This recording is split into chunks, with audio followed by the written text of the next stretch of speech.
In the Navy, I learned to be a problem solver. There is no room for politics or ideology in the armed forces. It's not a breeding ground for liberals or conservatives or rigid and flexible ideology that ignores the facts. It's a training ground for pragmatic leaders. Our recovery has to gain momentum as we change course. We're not out of the woods yet, but starting to move in the right direction is better than continuing to charge full speed ahead into disaster. As we weather this storm and look to plot a new course, we've got a clear choice to make about who we want at the helm. In the past, we've had to settle for too many politicians who care more about their own jobs than about yours. For years, they fed us the answers they thought we wanted to hear. I think people like Congressman Toomey are sincere in the rigid, inflexible mindset that theirs are the right steps to take. The trouble is we've tried them already, and they've run our economy aground. Over the first 6 years of the Bush administration, the first 6 years, under the policies my opponent advanced and supported, the median income level for working households dropped by more than $2,000. This means that even before the recession, over half of working households actually saw their take-home pay go down during the Toomey-Bush economic era. And then they gave us the recession. People aren't looking for all their challenges to disappear. They're just looking for a fair opportunity to make a living, a fair living. But my opponent's misguided policies widened the income gap and put the squeeze on working families. By almost any measure, the middle class, which has been the center of our prosperity for so long, is shrinking. And that's my concern. This approach just doesn't work. We've seen that wealth doesn't trickle down, yet Congressman Toomey continues to believe it does. Wealth is built up by those who get up and go to work every day.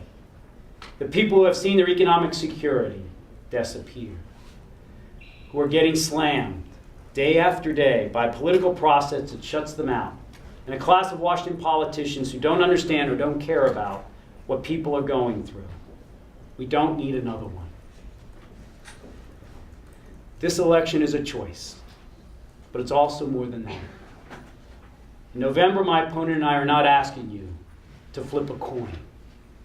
We're asking you to take stock of why you're where you are today and where you want to go in the next 6 years. Your challenge is to help elect a person who will help you get there. We can't afford to settle for more of the same. And I'm willing to fight hard every day to make sure we don't have to. Our country is at a tipping point. And the course we take in the near future will determine whether our economy stagnates or really booms again. I'm confident in America. I'm really confident. So let's choose to stand up for the middle class. Let's summon the courage to meet these challenges with a practical leadership to create jobs, support the middle class, and restore our prosperity together. Thank you very much.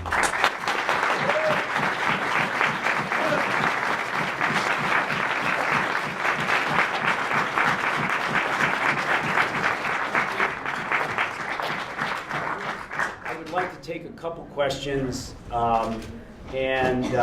I can only take a couple because I'm going to the students next door. Go ahead. Sorry. First thing, anyone who marched with you yesterday and saw you running from one side of the road to the other side to shake every hand of everyone in that parade can't doubt the energy that you're going to put and you are putting into this campaign.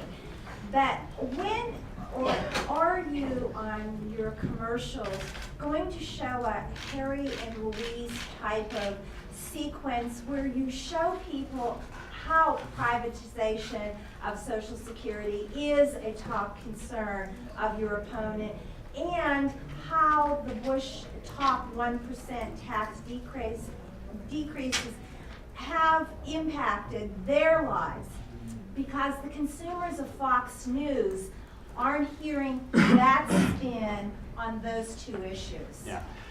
Whether it's on television or standing here or elsewhere, of course we're going to address that issue.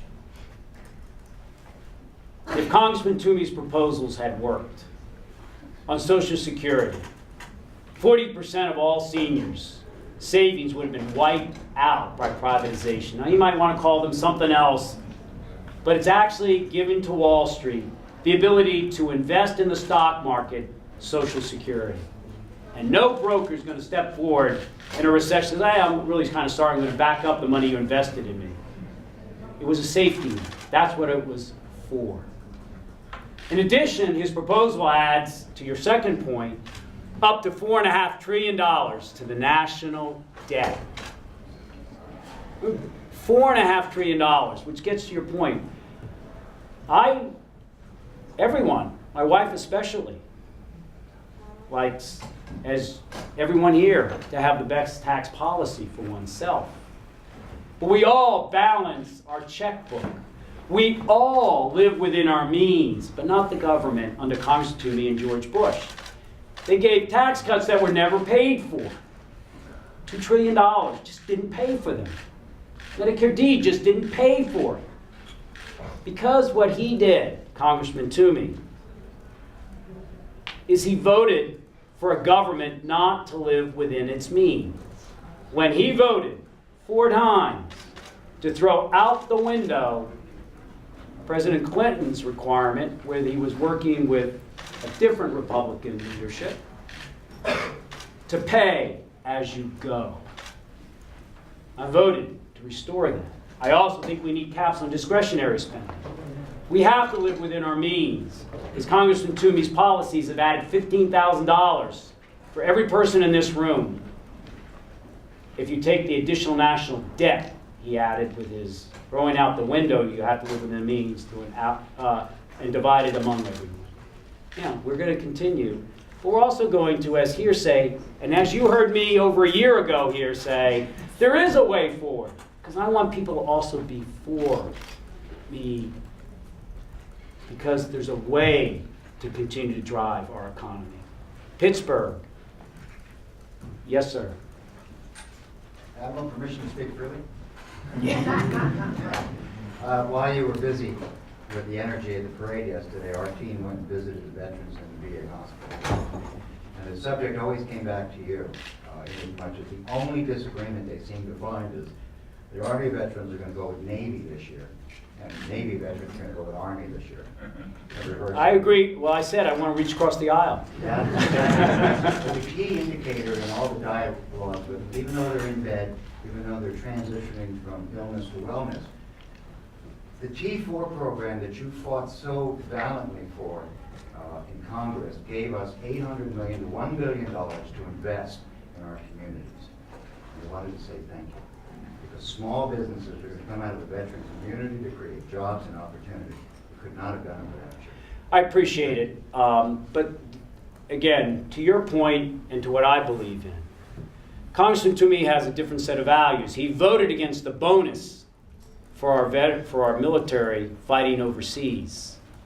But he said those bonuses shouldn't be touched for those big banks that he helped create to be too big to fail, and they should still get their bonuses, even though taxpayers' money went to help save the savings in there in those banks. I voted, and we passed a bonus. Okay? The ability, if you've been, the ability for our veterans to now, if you were under stop loss, you get the extra money because you're kept back involuntarily. There's a different approach. I'll never forget. Invest in your sailors, Army included troops. Invest in middle class, you'll have it. Is there a question on the press? I have back there. Yes, sir. Congressman Joe Sestak, and I hope and pray that in a few short months we'll be able to say, for the sake of America, Senator Joe Sestak. Thank you. I'm going to hit the nail on the head here this morning. And I'm telling you, we all know, or maybe we don't, that in America today, we have a $48 billion trade deficit. We do not have any fair trade in the world today. It's free trade, and it's killing us. So you're right on the mark when you say we got to do something for jobs, that's for sure. And keep up the good work. And I'm telling you, labor will have to be behind you, the veterans will be behind you, and things will change in Washington after that. Yeah. Let me end with this. I want to thank everybody here. To her point about ads, look, I'm a big grassroots guy. After those last planes landed every evening, about 2 a.m. in the morning, whether it was Afghanistan or when I did the precursor combat ops in Iraq and the troops came home, I'd walk around the deck plates of that aircraft carrier and sit on the mess decks every evening because it's a city, 5,000 sailors. You know, 1/3's eating a meal, their breakfast at 3 a.m. It's just the way it is, every 8 hours, boom, boom, boom. And just chat and listen. They wanted a cut of my jib. They didn't want to always agree with me. They wanted to know where I stood in specifics. They're pretty practical people. They're like Pennsylvanians. And I agree with what you said. Take this city.